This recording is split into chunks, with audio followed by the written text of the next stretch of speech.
Shri Thomas K Thomas MLA കൂടി നമ്മളോടൊപ്പം ഇപ്പോൾ ചേരുന്നുണ്ട്. ശ്രീ തോമസ് കെ തോമസ് MLA, താങ്കളോടാണ് ശ്രീ റെജി ചെറിയാൻ പറയുന്നത്. താങ്കൾ ഉന്നയിച്ച ആരോപണം അതിൽ വ്യക്തതയില്ല എന്നാണ്. ഞാൻ അവിടെ ആരോപണം ഉന്നയിച്ചു വ്യക്തതയ്ക്ക് വേണ്ടിയിട്ട്. ഈ PSC കോഴ ആരോപണം അതുമായി ബന്ധപ്പെട്ടാണ് പറയുന്നത്. ഇല്ല, ഞാൻ അങ്ങനെ ഒരു ശബ്ദ സന്ദേശം വെളി വിട്ടിട്ടില്ലല്ലോ. അങ്ങനെ ഞാൻ ആരോട് സംസാരിച്ചിട്ടുമില്ല. പിന്നെ അങ്ങനൊരു സന്ദേശം വെളി വരുന്നത് എനിക്കറിയാൻ മേലാത്തൊരു ചോദ്യം നിങ്ങൾ ചോദിച്ചാൽ ഞാൻ അങ്ങനെ മറുപടി പറയുന്നു. താങ്കൾ ശബ്ദ സന്ദേശം മുഖ്യമന്ത്രിക്ക് വരെ എത്തിച്ചു എന്നുള്ള വാർത്തകൾ പുറത്തു വന്നിരുന്നു. അപ്പോൾ ആ വാർത്തകൾ അടിസ്ഥാനരഹിതമാണെന്നാണോ പറഞ്ഞു വരുന്നത്? ഇല്ല, ഞാൻ അങ്ങനെ ഒരു ശബ്ദ സന്ദേശം ഒരു വ്യക്തിയോടും പറഞ്ഞിട്ടില്ല. ഞാൻ ആരോടും ഇല്ല, എനിക്കറിയില്ല. അങ്ങനെ ഉണ്ടെന്നുണ്ടെങ്കിൽ ശബ്ദ സന്ദേശം എന്നെ ഒന്ന് കേൾപ്പിക്കാമോ? നിങ്ങളുടെ ഉണ്ടെങ്കിൽ ഒന്ന് അയച്ചു തന്നാൽ നല്ലതായിരിക്കും. അല്ലാതെ ഞാൻ അങ്ങനെ മറുപടി പറയുന്നത് എനിക്ക് ഞാൻ ഇങ്ങനെയുള്ളൊരു വിഷയത്തിന് ആരോടും ടെലിഫോണിൽ കൂടെ സംസാരിച്ചിട്ടുമില്ല. എനിക്ക് അറിവുള്ള കാര്യവുമല്ല. അതെനിക്കിപ്പം മനസ്സിലാകാത്ത. പിന്നെ അങ്ങനെ ഒരു ശബ്ദ സന്ദേശം വന്നെന്ന് പറയുമ്പോഴത്തേക്ക് അതിനകത്ത് എന്തെങ്കിലും ദുരൂഹത ഉണ്ടോ എൻ്റെ ഡൗട്ട്. ഞാൻ അങ്ങനെ ആരോടും സംസാരിച്ചിട്ടില്ല, അങ്ങനെ വിഷയവും ഉന്നയിച്ചിട്ടുമില്ല. അത് ഉന്നയിച്ചത് വേറെ ആൾക്കാരാണ്. അത് ഞാനുമായിട്ട് ബന്ധമുള്ള കാര്യവുമല്ല. ഈ ഒരു വിഷയം എന്തായാലും പാർട്ടിക്കുള്ളിൽ ചർച്ചയാകുന്നില്ലേ? ഇല്ല, ഉണ്ടല്ലോ. ചർച്ചയാകുന്നില്ല എന്ന് ഞാൻ പറഞ്ഞില്ല. എന്റെ ഒരു അഭിപ്രായ പ്രകടനം അവിടെ ഇല്ല എന്നുള്ളതാണ് വിഷയം. താങ്കൾക്ക് ഇത് സംബന്ധിച്ച് യാതൊരു അറിവുമില്ലെന്നാണോ? അല്ല, ഞാൻ സംസാരിച്ചിട്ടില്ലെന്ന് പറഞ്ഞു. എനിക്ക് അറിവില്ല എന്ന് ഞാൻ പറഞ്ഞിട്ടില്ല. ഞാൻ ഒരു വ്യക്തിയോടും ഇങ്ങനെയുള്ള ഒരു സബ്ജക്റ്റ് സംസാരിച്ചിട്ടില്ല. എന്റെ ശബ്ദ സന്ദേശമാണെങ്കിൽ അതിനെ കേൾപ്പിച്ചാൽ നല്ലതായിരിക്കും. എനിക്ക് അയച്ചാൽ നല്ലത്. ഞാൻ ടെലിഫോണിൽ കൂടെ സംസാരിക്കാത്തൊരു കാര്യം ഞാൻ സംസാരിച്ചു. അതങ്ങനെ MLA സൗണ്ട് തന്നെയാണെന്ന് ഇപ്പം നിങ്ങളുടെ ചാനലിൽ തന്നെ ഇരുന്നുകൊണ്ട് സംസാരിക്കുന്നത് ഞാൻ കേട്ടു. അത് അങ്ങനെ ഉണ്ടെങ്കിൽ ആരുടെയെങ്കിലും ഉണ്ടെങ്കിൽ എനിക്കൊന്ന് അയച്ചു തന്നാൽ നല്ലതായിരുന്നു. കാരണം ഇത് കേൾക്കാതെ ഒരു മറുപടി എങ്ങനെയാണ് ഞാൻ പറയുന്നത്? ശരി, ഈ കോഴ വിവാദം ഇത് പാർട്ടി എങ്ങനെയാണ് നേരിടുന്നത്?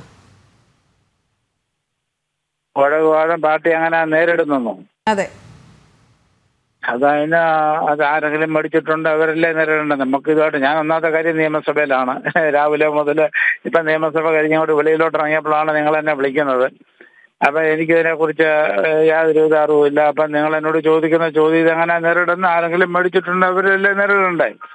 ഏതായാലും എന്നെ സംബന്ധിച്ചോ എൻ്റെ സഹോദരൻ തോമസ് ചാണ്ടിയെ സംബന്ധിച്ചോ ഇങ്ങനെയുള്ള വിഷയങ്ങൾ പണമിടപാടുകൾ ഒന്നും ഞങ്ങളുടെ ജീവിതത്തിൽ ഒരു മനുഷ്യനുമായിട്ടുമില്ല. ഒരു കമ്മീഷനും ഇല്ല, ഒരു കോഴയുമില്ല. ഞങ്ങൾ അങ്ങോട്ട് കൊടുത്ത് പരിചയമുള്ളവരാ, ഇങ്ങോട്ട് മേടിച്ച് ഞങ്ങൾക്ക് പരിചയമില്ല. ഞങ്ങൾ NCP എന്തെടുക്കാവുന്ന ഇന്നുവരെ ചിന്തിച്ചിട്ടില്ല. NCPക്ക് എന്ത് കൊടുക്കാവുന്ന ഞങ്ങളുടെ ചിന്ത. അങ്ങനെ ചെയ്തിരിക്കുന്നു. ഇന്നും ഞാൻ നിയമസഭയിൽ പറഞ്ഞ, അല്ലെങ്കിൽ നിങ്ങൾക്ക് വേണമെങ്കിൽ എൻ്റെ സബ്മിഷനും എൻ്റെ കോളിംഗ് അറ്റൻഷനും നിങ്ങൾക്ക് വേണേൽ ശ്രദ്ധിക്കാം. ഞാൻ പറഞ്ഞത് എൻ്റെ സഹോദരൻ മരിക്കുന്നതിന് 1 മണിക്കൂർ മുമ്പ് എന്നോട് പറഞ്ഞാണ് കുടിവെള്ളം. അത് ഇന്നലെ അത് ശരിക്കും ആ കോൺട്രാക്ട് സൈൻ ചെയ്തപ്പോൾ, കാരണം ഈ ഒരു കഴിഞ്ഞ 2018 ഓഗസ്റ്റിലെ ടിങ്കു വിഷ്വാൾ എന്ന് പറയുന്ന ജലസേചന വകുപ്പിന്റെ സെക്രട്ടറി സൈൻ ചെയ്ത് 2018 അന്ന് തോമസ് ചാണ്ടി മന്ത്രിയായി കഴിഞ്ഞ് അദ്ദേഹം ഇറങ്ങിയതിന് ശേഷം ഞാൻ ഓടി. അപ്പൊ ഇന്ന് 6 വർഷത്തിന് ശേഷം ഞാൻ എൻ്റെ അക്ഷീണ പരിശ്രമം കൊണ്ട് ആരാധനായ മുഖ്യമന്ത്രിയും അതുപോലെ വകുപ്പ് മന്ത്രിമാരും ഹെൽപ്പ് ചെയ്ത് ഞാൻ ഇന്നലെ സാക്ഷാത്കരിച്ചു. അത് സൈൻ ചെയ്തു. ചിക്കാഗോ കമ്പനി ആ കോൺട്രാക്ട് ഏറ്റെടുത്തു. അതിന് വളരെയധികം അതുകൊണ്ടാണ് ഇന്ന് കോളിംഗ് അറ്റൻഷനും കമ്മീഷനും വന്നത്. ഞാൻ അക്ഷീണീയമായിട്ട് അതിന്റെ പുറകിലായിരുന്നു. അത് സഫലീകരിച്ചു. ആ കൂട്ടനാട്ടുകാർക്കുള്ള എല്ലാ കാര്യങ്ങളും തീർന്നു. 9 സെക്ഷനായിട്ട് അത് ടെൻഡർ ചെയ്തു. വലിയൊരു കാര്യമാണ്. അത് 560 കോടി രൂപയുടെ. അപ്പൊ അതിന്റെ പുറകിൽ രാപകലില്ലാതെ ഓടിക്കൊണ്ടിരിക്കുക. മറ്റൊരു കാര്യത്തിലും ഞാൻ ശ്രദ്ധ കേന്ദ്രീകരിച്ചിട്ടില്ല, ഞാൻ പറഞ്ഞിട്ടില്ല. ശരി, അഭിനന്ദനങ്ങൾ MLA. ഒരു ചോദ്യം കൂടി. നമ്മൾ ഇന്ന് ഈ ചർച്ച താങ്കളെ വിളിച്ചത് തന്നെ ഇപ്പോൾ താങ്കൾ നിയമസഭയ്ക്കുള്ളിലായിരുന്നു. തീർച്ചയായും ദൃശ്യങ്ങൾ പോലും താങ്കൾ കണ്ടിട്ടുണ്ടാവില്ല, വാർത്ത അറിഞ്ഞിട്ടുണ്ടാവില്ല. അതൊന്ന് വിശദീകരിക്കാം. ഇന്ന് ആലപ്പുഴയിൽ നടന്ന തങ്ങളുടെ പാർട്ടിയുടെ ജില്ലാ സമിതി യോഗത്തിനിടെ ശ്രീ PC ചാക്കോ എത്തുകയും അദ്ദേഹം മാധ്യമങ്ങളോട് വളരെ ദേഷ്യത്തോടെ സംസാരിക്കുകയും ഉണ്ടായി. ഈ കോഴാരോപണവുമായി സംബന്ധിച്ച ചോദ്യങ്ങളോട് വളരെ പ്രകോപിതനായാണ് അദ്ദേഹം സംസാരിച്ചത്. അറിഞ്ഞിരുന്നു? മീറ്റിംഗ് ഉണ്ടായിരുന്നോ മാഡം? ഹലോ സർ, ഒരിക്കൽ കൂടി ചോദിക്കാമോ? ആലപ്പുഴയിൽ ഇന്ന് ഞങ്ങളുടെ മീറ്റിംഗ് ഉണ്ടായിരുന്നോ? NCP ജില്ലാ സമിതി യോഗം ഇന്ന് അവിടെ ഉണ്ടായിരുന്നു. അതിനിടയിൽ ഞാൻ അറിഞ്ഞിട്ടില്ല. ഞാനാണ് MLA, എനിക്കറിയില്ല. അത് എന്നെ അറിയിക്കാതാണ് അവരോട് മീറ്റിംഗിൽ ചേർന്നത്. അത് എന്നാണെന്ന് പോലും എനിക്കറിയത്തില്ല. അതുകൊണ്ട് ഞാൻ പറഞ്ഞല്ലോ, ഞാൻ രാവിലെ 8 മണിയായപ്പോൾ നിയമസഭയ്ക്കകത്ത് കയറി. ഇപ്പം 7 മണി കഴിഞ്ഞു. ഈ സമയത്താണ് ഇറങ്ങുന്നത്. ഇപ്പൊ ആലപ്പുഴയിൽ അങ്ങനെ മീറ്റിംഗ് ഉണ്ടെന്ന് പോലും എനിക്കറിയില്ല. പാർട്ടിയുടെ MLA ആയിട്ട് താങ്കൾ അത്തരം മീറ്റിംഗ് അറിഞ്ഞില്ല എന്നാണോ? അത് എന്തുകൊണ്ടായിരിക്കും? അങ്ങനെ ഒരു കീഴ്വഴക്കം പാർട്ടിക്ക് ഇല്ലെന്നാണോ? എനിക്കറിയത്തില്ല, അവരാരും അറിയിക്കാറില്ല. അങ്ങനെ എന്നെ ഔദ്യോഗികമായിട്ട് അറിയിക്കണ്ടേ? എന്നെ അറിയിച്ചിട്ടില്ല. അങ്ങനെ അറിയിക്കാതിരിക്കുന്നതിന് തെറ്റല്ലേ? ഇപ്പൊ നിങ്ങൾ മാധ്യമങ്ങൾ പറയുമ്പോഴാണ് ഞാൻ അറിയുന്നത് ആലപ്പുഴ ഇന്നിങ്ങനെ മീറ്റിംഗ് നടന്നത്. എന്നെ അറിയിക്കണ്ടേ? അങ്ങനെ ആലപ്പുഴയുടെ MLA ആണ്, കുട്ടനാടിന്റെ MLA ആണ്. എന്നെ അറിയിച്ചിട്ടില്ല. അപ്പൊ മിസ്റ്റർ ചാക്കോ അവിടെ വന്നതാണ് നിങ്ങൾ പറയുന്നത്. അപ്പൊ അതും എനിക്കറിയത്തില്ല. കാരണം അങ്ങനെ മീറ്റിംഗ് ഉണ്ടെങ്കിൽ നമ്മളെ അറിയിക്കേണ്ട ഔദ്യോഗികമായിട്ട്. MLA അറിയിക്കാതെ അവിടെ ഒരു മീറ്റിങ്ങിന് കൂടിയപ്പോൾ അതിനകത്ത് എന്തെങ്കിലുമൊക്കെ ദുരൂഹത കാണുമായിരിക്കും. എന്നാണെന്ന് അവർക്കൊക്കെ അറിയത്തുള്ളൂ. ഇപ്പൊ താങ്കൾക്കെതിരായി MLA, ഞാൻ ഒന്ന് ഇടപെടുകയാണ്, ക്ഷമിക്കുക. താങ്കൾക്കെതിരായി എന്തെങ്കിലും ചർച്ചകൾ ഉണ്ടാകാൻ സാധ്യതയുണ്ടാവുന്ന ഒരു മീറ്റിംഗ് ആയിട്ട് നമുക്ക് കണക്കാക്കേണ്ടതുണ്ടോ? കാരണം താങ്കളുടെ മൊഴി അടിയന്തരമായി എടുത്ത കേസ്, ഈ കോഴ വിവാദവുമായി ബന്ധപ്പെട്ടുള്ള തുടർ നടപടികൾ കൈക്കൊള്ളണമെന്ന് NA മുഹമ്മദ് കുട്ടിയൊക്കെ ആവശ്യപ്പെട്ടിട്ടുണ്ട്. എന്നെ മുഹമ്മദ് കുട്ടി എന്ന് പറയുന്നത് മറ്റേ ഒറിജിനൽ NCPയുടെ പ്രസിഡന്റാണ്. ഞാനുമായിട്ട് ബന്ധമുള്ള വിഷയമല്ല അത്. കാരണം ഞാൻ ശരത് പവാറിന്റെ കൂടെ നിൽക്കുന്ന ആളാണ്. അപ്പം പവാർജിയുടെ PC ചാക്കോ പവാർജിയുടെ സംസ്ഥാന പ്രസിഡന്റ് അല്ലേ. അപ്പൊ അങ്ങനെ ഒരു മീറ്റിംഗ് ആലപ്പുഴ കൂടുന്നുണ്ടെങ്കിൽ അത് എന്നെ ഔദ്യോഗികമായിട്ട് അറിയിക്കേണ്ട ചുമതല അവർക്കുണ്ട്. അവരറിയിക്കണമായിരുന്നു. അത് എന്തുകൊണ്ടാണ് അവർ അറിയിക്കാഞ്ഞെന്ന് അവർക്ക് അറിയത്തുള്ളൂ. ഇന്നിപ്പം ഇന്ന് മാധ്യമങ്ങളുണ്ട്, വാട്സപ്പ് ഉണ്ട്, അല്ലെങ്കിൽ ലെറ്റർ അയക്കാം. അവരെന്നെ അറിയിച്ചിട്ടില്ല. അപ്പൊ അറിയിക്കാതെ ഒരു മീറ്റിംഗ് അവിടെ കൂടി അവിടെ ഒരു പ്രശ്നം ഉണ്ടായെങ്കിൽ എന്നാണെന്ന് എനിക്കറിയില്ല. അതാണ് വിഷയം. അത് തന്നെ തെറ്റായിട്ടുള്ളൊരു കീഴ്വഴക്കമല്ലേ? അവർ MLA ഒരു അറിയിക്കാതെ കൂടുക എന്ന് പറയുന്നത് തന്നെ തെറ്റല്ലേ? അങ്ങനെ കൂടാൻ പാടില്ലല്ലോ. തീർച്ചയായും ഇതിൽ പ്രതിഷേധം പാർട്ടിയെ അറിയിക്കില്ലേ താങ്കൾ? എന്തോ ഇത്തരത്തിൽ താങ്കളെ അറിയിക്കാതെ ഇങ്ങനെ ഒരു യോഗം അത് താങ്കളുടെ ജില്ലയിൽ തന്നെ കൂടിയതിൽ പ്രതിഷേധം പാർട്ടിയെ അറിയിക്കില്ലേ? ശരത് പവാറിനെ അറിയിക്കും. എന്താണ് അതിന്റെ കാരണം എന്നുള്ളത് വെളിപ്പെടുത്താനുണ്ട്. കാരണം ഇപ്പൊ നിങ്ങൾ കൂടാണല്ലോ ഞാൻ അറിയുന്നത് ആലപ്പുഴ ഇങ്ങനെ മീറ്റിംഗ് കൂടിയെന്നുള്ളത്. എനിക്കറിയില്ലല്ലോ. ഇപ്പൊ നിങ്ങളോട് സംസാരിച്ചുകൊണ്ടിരിക്കുന്ന ആൾക്കാർ, ഇപ്പൊ റജി ചെറിയാൻ എന്ന് പറയുന്ന ആള് തന്നെ ഒരു കാലത്ത് ആലപ്പുഴയില് ക്ഷീണം പ്രവർത്തിച്ചുകൊണ്ടിരുന്ന ആളല്ലേ. ഇപ്പൊ അദ്ദേഹം പാർട്ടിയിലില്ലേ? അദ്ദേഹം പോയോ പുള്ളിയിൽ? അത് നമുക്കറിയത്തില്ലല്ലോ. എന്താണ് ഇവരുടെയൊക്കെ ആദർശവും തീരുമാനവും എന്നാ നമുക്കറിയത്തില്ലല്ലോ. അപ്പൊ അവര് സംസാരിക്കുന്നത് ഇപ്പോൾ MLAയുടെ സൗണ്ട് കേട്ടെന്ന് പുള്ളി പറയുന്നത് ഞാൻ കേട്ടു. പക്ഷെ പുള്ളിയെ കേട്ടുള്ളൂ, ഞാൻ കേട്ടിട്ടില്ല. MLA പറഞ്ഞത് MLA ഇതുവരെ കേട്ടിട്ടില്ല. അപ്പൊ ഞാൻ പറഞ്ഞത് അതൊക്കെ തന്നെ തെറ്റായിട്ടുള്ള പ്രതികരണങ്ങളാണ്. അതേ ഞാൻ പറഞ്ഞുള്ളൂ. എന്തായിരുന്നാലും ഇന്ന് ആലപ്പുഴയിൽ നടന്നിട്ടുള്ള മീറ്റിംഗ് എന്നെ ഔദ്യോഗികമായിട്ട് അറിയിച്ചിട്ടില്ല. ശരി, 3 ഗ്രൂപ്പുകൾ താങ്കളുടെ പാർട്ടിയിൽ ഇപ്പോൾ പ്രബലമായി 3 ഗ്രൂപ്പുകൾ ഉണ്ടെന്നുള്ള ഒരു വാർത്തയുണ്ട്. അത് അങ്ങനെ തന്നെയാണോ? ഈ താങ്കളെ പോലും അറിയിക്കാതെ മീറ്റിംഗ് കൂടിയതുകൊണ്ട് ചോദിക്കുകയാണ്. എനിക്കൊരു ഗ്രൂപ്പേ ഉള്ളത് പവാർജിയുടെ കൂടാണ്. ഏക ഗ്രൂപ്പാണ് ഞാൻ. അത് ഞാൻ ആദരണീയനായ ശരത് പവാർ. കാരണം ഈ NCP എന്ന് പറയുന്ന സംവിധാനം LDFിലും UDFിലും ഇല്ലാഞ്ഞൊരു കാലഘട്ടം ഉണ്ടായി 2008. നിങ്ങൾക്കത് അറിയാവോന്ന് എനിക്കറിയത്തില്ല. NCP എന്ന് പറയുന്നത് ഈ പാർട്ടി LDFിലും അല്ലായിരുന്നു, UDFിലും ഇല്ലായിരുന്നു, പുറത്തായിരുന്നു. ആദരണീയനായ എൻ്റെ സഹോദരൻ തോമസ് ചാണ്ടി അദ്ദേഹമാണ് അത് LDF കൊണ്ടുവന്നത്. ശ്രീ പിണറായി വിജയൻ അദ്ദേഹത്തിന്റെ മീറ്റിംഗിൽ കൂടാണ് ഈ 2008 അവസാനം 2009 ആദ്യം ഈ NCP എന്ന് പറയുന്ന പാർട്ടി LDFിൽ വന്നത്. ആ LDFിൽ വന്നതിന് ശേഷമാണ് ഈ LDFിന്റെ ഭാഗമായി തീർന്നത്. ഇന്ന് അതിനകത്തൊക്കെ ആരൊക്കെ ഉണ്ടെന്നുള്ളത് നമുക്കറിയത്തില്ല. ഏതായാലും ഞാനില്ല. ഇപ്പം നിങ്ങൾ പറഞ്ഞല്ലോ. അപ്പൊ അതിനുശേഷം നടന്നിട്ടുള്ള ഇപ്പം തോമസ് ചാണ്ടിയുടെ മരണശേഷമാണല്ലോ ഈ പ്രശ്നങ്ങളെല്ലാം ഉണ്ടായല്ലേ. ഈ പറയപ്പെട്ട ഒരു വ്യക്തിയും NCPയിലോട്ട് വരത്തില്ലായിരുന്നല്ലോ. അതല്ലേ എല്ലാവരും വന്ന് അവരുടേതായ കാര്യങ്ങൾ നടത്തുന്നുണ്ട്. എന്തായാലും കുഴപ്പമില്ല. MLA ഞാൻ അറിഞ്ഞിട്ടില്ല ഇന്ന് ആലപ്പുഴയിൽ ഒരു മീറ്റിംഗ് ഉണ്ടെന്നുള്ളത്. ഇപ്പൊ നിങ്ങൾ പറയുമ്പോൾ ഞാൻ അറിയുന്നു അങ്ങനെ മീറ്റിംഗ് നടന്നെന്നുള്ളത്. ഇതാണ് NCPയുടെ ചരിത്രം. അപ്പൊ ആരാണ് NCPയുടെ നേതാവ് എന്ന് ചോദിച്ചു കഴിഞ്ഞാൽ നിങ്ങൾ തന്നെ തീരുമാനിച്ചാൽ മതി. ശരിക്കും ഏതായാലും ഞാൻ പവാർജിയോട് പറയാം. അതല്ല ഇപ്പൊ നമുക്ക് വേറെ ഇവിടെ കേരളത്തിൽ പറയാൻ ആരുമില്ലല്ലോ. തോമസ് അവസാനമായി താങ്കൾ ഒരു ചോദ്യത്തിനോട് കൂടി ഒന്ന് സഹകരിക്കുക. ശ്രീ PC ചാക്കോയ്ക്കെതിരെ ഇതിനു മുൻപും പാർട്ടിയിൽ ഒരുപാട് പരാതികൾ ഉണ്ടായിട്ടുണ്ട്. അത് ദേശീയ നേതൃത്വത്തിന് വരെ പോയിട്ടുണ്ട് എന്നുള്ള മാധ്യമ വാർത്തകൾ ഉണ്ടായത് വർഷങ്ങൾക്ക് മുമ്പുള്ള കാര്യമാണ്. കൃത്യമായി പറഞ്ഞത് 2022. ഈ ഒരു കോഴ ആരോപണം പോലും അന്ന് പാർട്ടിക്കുള്ളിൽ കേട്ടതാണ്. അത് മാത്രമല്ല, പാർട്ടിക്കുള്ളിൽ പോലും ഏകാധിപത്യ സ്വഭാവം അദ്ദേഹം കാണിക്കുന്നു എന്നുള്ള പരാതികൾ ഉണ്ടായിട്ടുണ്ട് എന്നുള്ള വാർത്തകൾ സജീവമായിട്ടുണ്ടായിരുന്നു. അത്തരം വാർത്തകൾ, അത്തരം പരാതികൾ താങ്കളുടെ ശ്രദ്ധയിൽപ്പെട്ടിട്ടുണ്ടോ? പിന്നെ തീർച്ചയായിട്ടും പരാതി ഉന്നയിച്ചിട്ടുണ്ടല്ലോ. അതൊക്കെ ശരിയായിട്ടുള്ള കാര്യമാണല്ലോ. പാർട്ടിയല്ലേ, പാർട്ടിയാകുമ്പോൾ ആർക്കാ പരാതി ഇല്ലാത്ത? പാർട്ടിയിൽ അങ്ങോട്ടും ഇങ്ങോട്ടും തമ്മിൽ വാക്ക് തർക്കമുണ്ട്, അങ്ങോട്ടും ഇങ്ങോട്ടും സംസാരങ്ങളുണ്ട്, അത് കേന്ദ്ര നേതൃത്വത്തെ അറിയിക്കാറുണ്ട്. ഇതൊക്കെ സാധാരണ പാർട്ടിയിൽ നടക്കുന്ന കാര്യങ്ങളല്ലേ, അതിനപ്പുറത്തേക്കൊന്നുമില്ലല്ലോ. കാരണം നമുക്ക് എന്തെങ്കിലും വിഷയമുണ്ടെങ്കിൽ പറയാം. ഇപ്പം കെ സുധാകരനും വി ഡി സതീശനും തമ്മിൽ പ്രശ്നം ഉണ്ടായിട്ടില്ലേ? അദ്ദേഹത്തിന്റെ ഭാഷകൾ നമ്മൾ കേട്ടതല്ലേ എന്ന് പറയുന്നതൊക്കെ. പക്ഷെ അങ്ങനെയുള്ളതൊന്നും ഇവിടെ ഉണ്ടായിട്ടില്ലല്ലോ. ഇവിടെ എനിക്ക് ഔദ്യോഗികമായിട്ട് പ്രശ്നമുണ്ടെങ്കിൽ അത് തന്നെ ഞങ്ങളുടെ കേന്ദ്ര നേതാവ് ശ്രീ ശരത് പവാർജി ഞാൻ രേഖാമൂലം അറിയിച്ചിട്ടുണ്ട്. ഇല്ലാന്നൊന്നും ഞാൻ പറയുന്നില്ല. പാർട്ടി പ്രശ്നങ്ങളുണ്ട്, പാർട്ടി സംസാര വിഷയമുണ്ട്, പാർട്ടിയിൽ പല വിഷയങ്ങളും ഉണ്ടായിട്ടുണ്ട്. അത് ഒരിക്കലും മറ്റൊരു രീതിയിൽ പാർട്ടിയെ തകർക്കത്തക്ക രീതിയിലുള്ള സംഭാഷണങ്ങളോ കാര്യങ്ങളോ ഇല്ല. അത് ഔദ്യോഗികമായിട്ട് കേന്ദ്ര നേതൃത്വത്തെ നമ്മൾ അറിയിച്ചിരുന്നത്. കാരണം അത് ഔദ്യോഗികമായിട്ട് അദ്ദേഹം അറിയിച്ചിട്ടുണ്ട്. അതിന്റെ നടപടിയും അദ്ദേഹം എടുത്തിട്ടുണ്ട്. പല കാര്യങ്ങളും ഇതൊക്കെ ഒരു സംഭവമേ ഉള്ളൂ. ഒറിജിനൽ NCP-കാരാരാ ശരിക്കും? ഒറിജിനൽ NCP-കാരാരാ അതറിയോ? ആർക്കും അറിയത്തില്ല. ഒറിജിനൽ NCP എന്ന് പറയുന്ന ആരാണ്, എന്താണ് NCP, ഏതൊക്കെ രീതിയിലാണ് NCP-കാർ ഇവിടെ ഉള്ളത്? ഇപ്പൊ നിങ്ങൾ തന്നെ നിങ്ങളുടെ സംസാരത്തിൽ സൗകര്യം സംസാരിച്ചു ഇവിടെ 3 ഗ്രൂപ്പ് ഉണ്ടെന്ന്. അത് തന്നെ എനിക്കറിയത്തില്ല എത്ര ഗ്രൂപ്പ് ഉണ്ടെന്നുള്ളത്. 3 ആണോ 4 ആണോ 5 ആണോ നമുക്കറിയത്തില്ല. ഓരോ ഗ്രൂപ്പായിട്ട് ഇങ്ങനെ തിരിഞ്ഞ് മാറിക്കൊണ്ടിരിക്കുകയായിരിക്കും. എന്തായിരുന്നാലും NCP പാർട്ടിക്ക് ക്ഷീണം വരുത്തക്ക രീതിയിലുള്ള ഒരു പ്രസ്താവനകൾ നടത്തുന്ന ആരായാലും ശരിയല്ല. ആ രീതിയിൽ സംസാരിക്കാൻ നമുക്ക് താല്പര്യപ്പെടുന്നുമില്ല. പിന്നെ മറ്റെന്തെങ്കിലും വിഷയങ്ങളുണ്ടെന്നുണ്ടെങ്കിൽ അത് ഔദ്യോഗികമായ തലത്തിൽ സംസാരിച്ച് തീർക്കട്ടെ. അതല്ലേ നല്ലത് കേന്ദ്ര നേതൃത്വം. കാരണം ഒരു കേന്ദ്ര നേതാവുണ്ടല്ലോ, അദ്ദേഹത്തിൻ്റെ ആണല്ലോ NCP. അദ്ദേഹം ഒറ്റയ്ക്ക് നിന്നല്ലേ മഹാരാഷ്ട്രയിൽ ഈ 8 സീറ്റ് പിടിച്ചെടുത്ത് NCP-യെ മടക്കിക്കൊണ്ടുവന്നു. NCP-S എന്നുള്ള പാർട്ടി ഒറിജിനൽ NCP-യും കൊണ്ട് പോകാൻ പട്ടേലും പോയല്ലോ. എന്നാൽ അതിന്റെ കൂടെ ആണല്ലോ ഈ പറയപ്പെട്ട മുഹമ്മദ് കുട്ടിയൊക്കെ മാറിയിരിക്കുന്നത്. അങ്ങനെ ഒരു ഗ്രൂപ്പ് അങ്ങനെ മാറിയിട്ടുണ്ട്. എന്തായിരുന്നാലും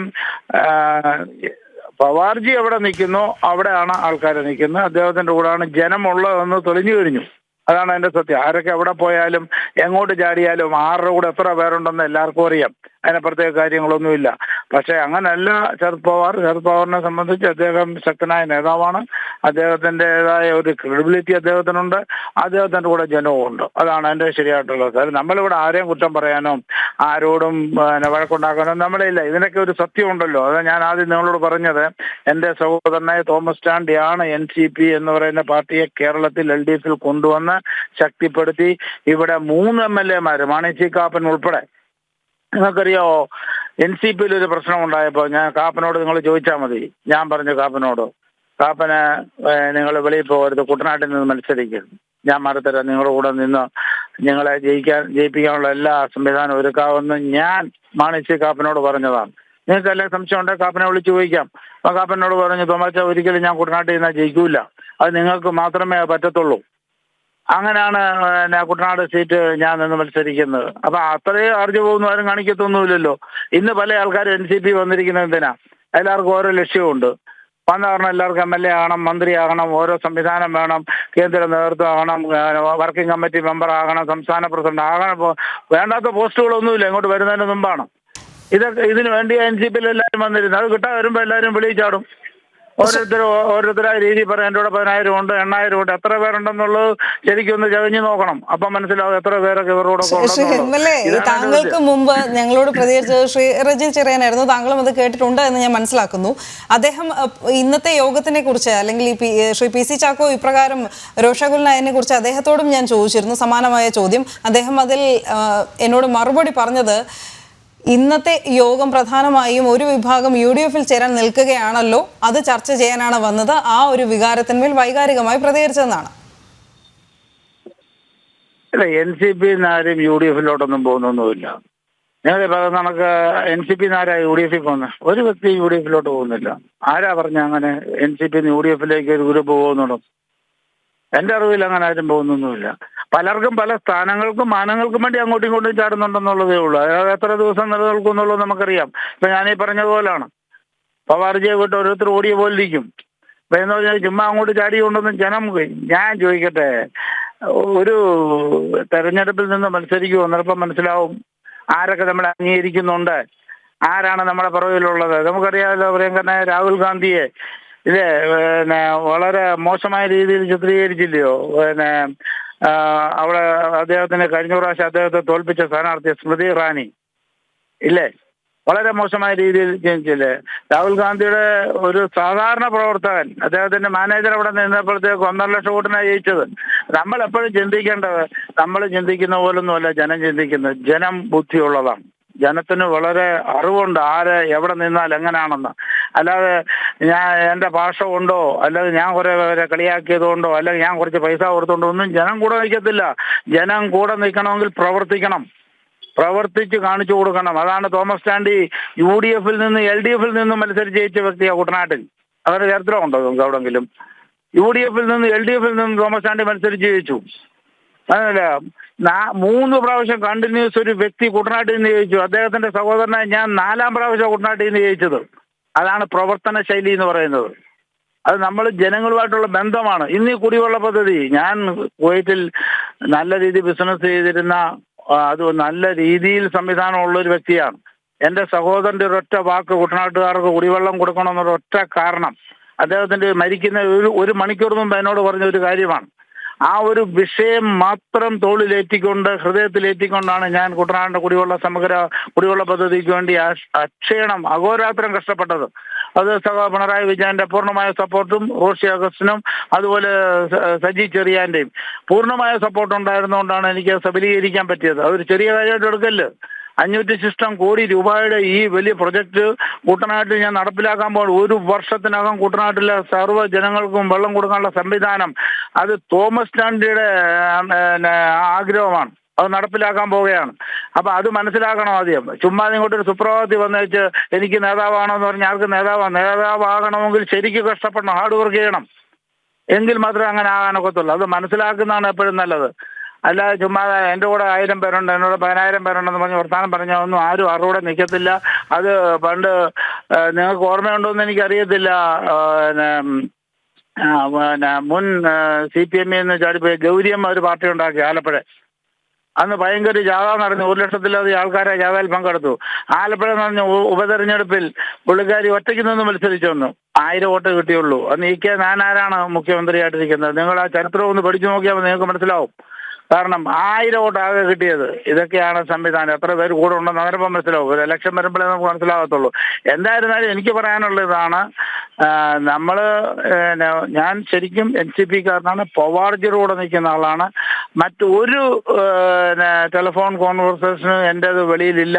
അങ്ങനെ ഉണ്ടെങ്കിൽ നിങ്ങളുടെ കയ്യിലുണ്ടെങ്കിൽ നിങ്ങൾ എനിക്ക് അയച്ചു തരണം, അത് കേൾക്കാൻ ഞാൻ തയ്യാറാണ്. അല്ല, ഞാനൊരു വ്യക്തിയോടും ആവശ്യമില്ലാത്തൊരു കാര്യം പറഞ്ഞിട്ടില്ല. എന്തെങ്കിലും പറയണമെന്നുണ്ടെങ്കിൽ ആരോടായാലും, ഇപ്പം PC ചാക്കോയോടായാലും, പവാർ സാബിനോടായാലും, പ്രഫുൽ പട്ടേലിനോടും, അജിത് പവാറിനോടും, ആരോടായാലും ഞാൻ ഫേസ് ടു ഫേസ് സംസാരിക്കും. ഇതാണ് വിഷയം. എൻ്റെ സംശയം ഇതാണെന്ന് പറയാം. അല്ല, നമുക്ക് പുറകിൽ കൂടെ ഒരു മനുഷ്യനെ ഇന്നുവരെ വെട്ടിയിട്ടുമില്ല, വെട്ടത്തുമില്ല. അത് വെട്ടിയിട്ടുള്ളവരും കള്ളക്കേസ് കൊടുക്കാൻ ശ്രമിച്ചിട്ടുള്ളവരും ആരൊക്കെയാണെന്ന് എല്ലാവരും സ്വയം ചിന്തിച്ചാൽ മതി. എനിക്ക് ഇപ്പം തൽക്കാലം പറയാനുള്ള പോകരുത്. ഒരു കാര്യം കൂടി, താങ്കൾ ഇന്നത്തെ യോഗം അറിയാത്തത് കൊണ്ട്, അറിഞ്ഞിട്ടില്ലാത്തത് കൊണ്ട് ഒരു കാര്യം കൂടി അറിയിച്ചുകൊള്ളട്ടെ. ഇതിനു മുൻപ് ഞങ്ങളോട് സംസാരിച്ച ശ്രീ റെജി ചെറിയാൻ പറഞ്ഞത് ഈ UDF പോകാൻ നിൽക്കുന്നവർ കൂടി ചേർത്തായിരുന്നു ഇന്നത്തെ യോഗം ഉണ്ടായിരുന്നത്, ചർച്ചയായിട്ടുണ്ട്. അതിനൊരു വിശദീകരണ യോഗം പാർട്ടി 12-ാം തീയതി നടത്തുമെന്നാണ്. ഞാൻ ഒരു കാര്യം പറയട്ടെ സിസ്റ്റർ. ഇപ്പൊ നിങ്ങൾ പറഞ്ഞ റെജി ചെറിയാൻ എന്ന് പറയുന്ന പുള്ളി എന്നെ ആദ്യം ഫോൺ ചെയ്യുന്നു, ഞാൻ MLA ആയതിനു ശേഷം. അദ്ദേഹം പറഞ്ഞു എനിക്ക് NCP വന്നാൽ കൊള്ളാമെന്ന് ആഗ്രഹമുണ്ടെന്ന് പറഞ്ഞു. ഞാൻ പറഞ്ഞു നിങ്ങൾക്ക് വരണമെങ്കിൽ വരാം, പക്ഷെ നിങ്ങൾ ജില്ലാ പ്രസിഡന്റും സംസ്ഥാന പ്രസിഡന്റുമായിട്ട് സംസാരിക്കാൻ പറഞ്ഞു. ഇത് 2021 ശേഷം നടന്ന സംഭവമാണ്. മെയിലാണല്ലോ ഞങ്ങൾ MLA-മാരാകുന്നത്. അതിനുശേഷം അങ്ങനെയാണ് ഈ പുള്ളി NCPയിലോട്ട് വന്നത്. അപ്പോൾ എന്തുമാത്രം ക്രെഡിബിലിറ്റി റെജി ചെറിയാനുണ്ടെന്ന് നിങ്ങൾ തന്നെ അങ്ങ് തീരുമാനിച്ചാൽ മതി. എങ്ങനെ ഇദ്ദേഹം വന്നെന്നും ഏത് രീതിയിലാണ് അദ്ദേഹം NCPയിലെത്തിയത് നിങ്ങളോട് ഞാൻ പറഞ്ഞല്ലോ. അദ്ദേഹത്തിന് നിഷേധിക്കാൻ ഒക്കുമോ? ആർക്കും നിഷേധിക്കാൻ ഒക്കുമോ? അങ്ങനെയാണ് അദ്ദേഹം NCPയിലേക്ക് വന്നത്. അങ്ങനെ NCPയുടെ നേതാവാകുന്നത്. ഒരു സുപ്രഭാതത്തിൽ എന്നെ ഫോൺ ചെയ്തിട്ട് എനിക്ക് NCP വന്നാൽ കൊള്ളാമെന്ന് ആഗ്രഹമുണ്ട്. അങ്ങനെ അദ്ദേഹം NCP വന്നു കഴിഞ്ഞാൽ NCPയുടെ ഭയങ്കര നേതാവാണ്. അത് തന്നെ തെറ്റായിട്ടുള്ള വാദഗതിയല്ലേ? അങ്ങനല്ലല്ലോ ഇത് ശരിയായിട്ടുള്ള അവസ്ഥ. അങ്ങനെയുള്ളവർ കുറച്ച് പേര് ഞങ്ങൾ UDF അങ്ങനെ NCP ഒരു വ്യക്തിയും UDF ഒന്നുമില്ല. അത് തന്നെ തെറ്റായിട്ടുള്ള പ്രചരണമാണ്.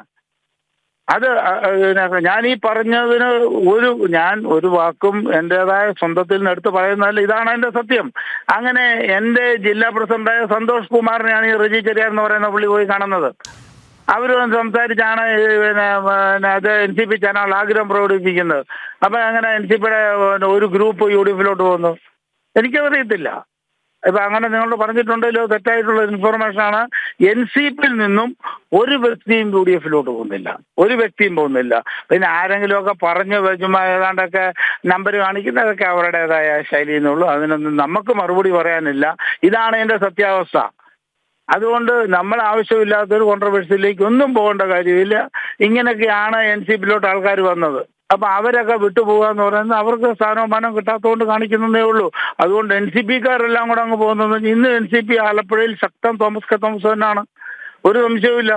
എൻ്റെ കൂടെ ഞാനുള്ളൂ. ഇപ്പം നിങ്ങൾ പറഞ്ഞല്ലോ ആലപ്പുഴയിൽ മീറ്റിംഗ് കൂടിയെന്ന് പറഞ്ഞത്, എന്നെ അറിയിച്ചിട്ടില്ല. എൻ്റെ ഒരാളും അതിനകത്തുണ്ടെന്ന് ഞാൻ വിശ്വസിക്കുന്നില്ല. ഉണ്ടെന്നുണ്ടെങ്കിൽ അവർ കാണിക്കട്ടെ. അപ്പം എന്തായിരുന്നാലും അതിന് ഔദ്യോഗികമായ വിശദീകരണം ഞാൻ പുറകെ നേടിക്കോളൂ. ഇതാണ് എൻ്റെ സത്യാവസ്ഥ. അപ്പം നിങ്ങൾ പറയുന്ന കണക്ക് 12-12 തീയതി ഭയങ്കര വിശദീകരണം, ഇത് എന്ത് വിശദീകരണം? അതെന്നാന്ന് വെച്ചാൽ അവർ കൂടെ ഇറക്കും. അവരുടെ കാര്യം നമ്മൾ ഇതുമായിട്ടൊന്നും ബന്ധമില്ല. നമ്മൾ ആരോടും ഒരു ഫൈറ്റിനും ഇല്ല, അതിൻ്റെ ആവശ്യവും ഇല്ല. കാരണം ഇതൊക്കെ സത്യം, അത് തെളിയുമല്ലോ. സത്യത്തിന് ജീവനുണ്ട്, അത് തെളിഞ്ഞോളും. തോമസ് കെ തോമസ് ആരാണ്, MLA ആരാണെന്ന് പറയാൻ മനസ്സിലാവും. അതൊന്നും ഞാനിപ്പം പറയാൻ ആഗ്രഹിക്കുന്നത്. ഇതാണ് എൻ്റെ സത്യാവസ്ഥ. ഇങ്ങനെയുള്ളവരാണ് ഇപ്പം NCPയിൽ ഉണ്ടെന്ന് നിങ്ങൾ ഈ പറഞ്ഞ ആളുടെ ക്രെഡിബിലിറ്റി എന്ന് മാത്രം ഉണ്ടെന്ന് നിങ്ങൾ തന്നെ വിലയിരുത്തിയാൽ മതി. നിങ്ങൾക്ക് തന്നെ അദ്ദേഹത്തോട് ചോദിക്കാം, വേണമെന്നുണ്ടെങ്കിൽ ഈ പറഞ്ഞതിനകത്ത് എന്തെങ്കിലും തെറ്റുണ്ടോ, ഇങ്ങനാണോ വന്നത് ചോദിച്ചാൽ മതി. അപ്പം അങ്ങനെ വന്ന് 2021 ഓഗസ്റ്റിലോ സെപ്റ്റംബറിലോ ഒരു MLA മന്ത്രിയായതിനു ശേഷം ഒരാൾ NCPയിലോട്ട് വന്നിട്ട് ഞാൻ എൻ്റെ നേതാവാന്ന് പറഞ്ഞാൽ എനിക്കറിയത്തില്ല എങ്ങനെയാണ് ഈ നേതാവായെന്നുള്ളതൊന്നും.